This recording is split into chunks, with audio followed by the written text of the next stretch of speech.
Assembly వద్ద ఉద్రిక్తత కొనసాగుతోంది. బీఆర్ఎస్ ఎమ్మెల్యేలైన కేటీఆర్, హరీష్ రావు సహా మొత్తం బీఆర్ఎస్ ఎమ్మెల్యేలను పోలీసు వాహనాల్లో ఎక్కించుకొని అరెస్టు చేసి పక్కన ఉన్న పోలీస్ స్టేషన్లకు తరలిస్తున్నారు పోలీసులు. ఈ ఘటనపై మాజీ మంత్రి హరీష్ రావు తీవ్ర ఆగ్రహం వ్యక్తం చేశారు. శాసనసభలో గొంతులు ఉన్నారు. ఒక మహిళ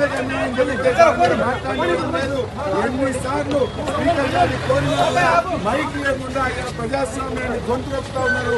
తెలంగాణ శాసనసభలో ప్రజాస్వామ్యం తెలంగాణ ఉద్యమంలో లేనప్పుడు కూడా ఆంక్షలు లేవు.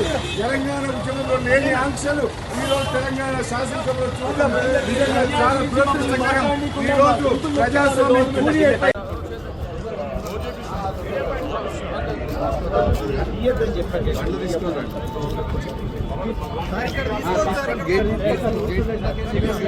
సార్ మీరు మాకు పేపర్లు చూపించి మాట్లాడండి. పేపర్లు చూపించి మాట్లాడండి.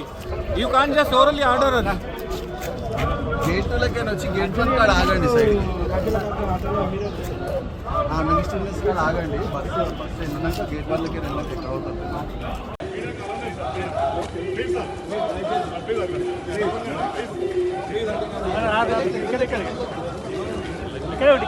ఇక్కడే ఉంటాను నేను.